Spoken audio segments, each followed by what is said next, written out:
I've got about apparently 5 or 6 minutes to say the most useful things I can think of. I'm going to do my best. Um, the it was suggested that I distill things down to three items. I think I'll go with 4, and I'll try. I think these are pretty important ones. Some of them are going to sound like, well, you've heard it before, but it's worth re-emphasizing. I think the first is you need to work, depending upon how well you want to do, and particularly if you're starting a company, you need to work super hard. So what does super hard mean? Well, when my brother and I were starting our first company, instead of getting an apartment, we just rented a small office and we slept on the couch. And we showered at the YMCA, and we're so hot up we had just one computer. So the website was up during the day, and I was coding at night, 7 days a week, all the time. And I sort of briefly had a girlfriend in that period, and in order to be with me, she had to sleep in the office. So work hard, like every waking hour. That's the thing I would say particularly if you're starting a company. And I mean, if you do simple math, say like, okay, if somebody else is working 50 hours and you're working 100, you'll get twice as much done in the course of a year as the other company.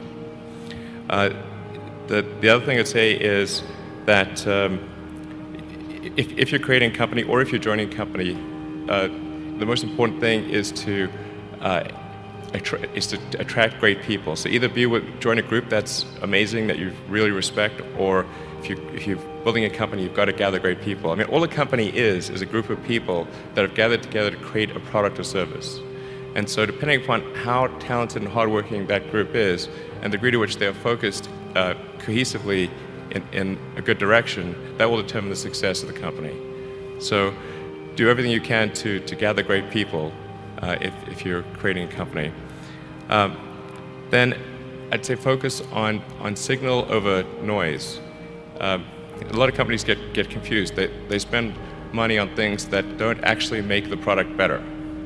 So, for example, at Tesla, we've never spent any money on advertising.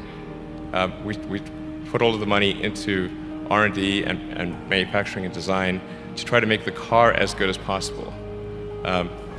And I think that's the way to go. So for any given company, just can keep thinking about, are these efforts that people are expending, are they resulting in a better product or service? And if they're not, stop those efforts.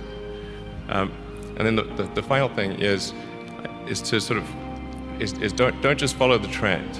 So you may have heard me say that it's good to think in terms of the physics approach of first principles, which is, rather than reasoning by analogy, you boil things down to the most fundamental truths you can imagine, and you reason up from there.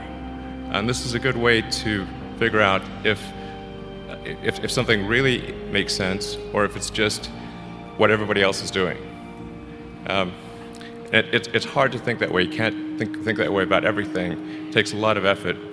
But if you're trying to do something new, it's the best way to think.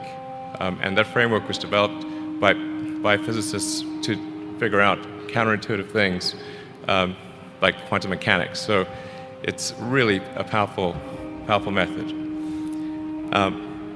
Anyway, so that's, and then I think that the final thing I would encourage you to do is, now is the time to take risk. You don't have, you don't have kids. As you get older, your obligations increase. So and once you have a family, you start taking risk not just for yourself but for your family as well. It gets much harder to do things that might not work out.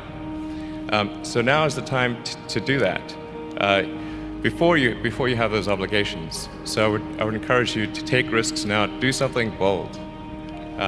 You won't regret it. Thank you.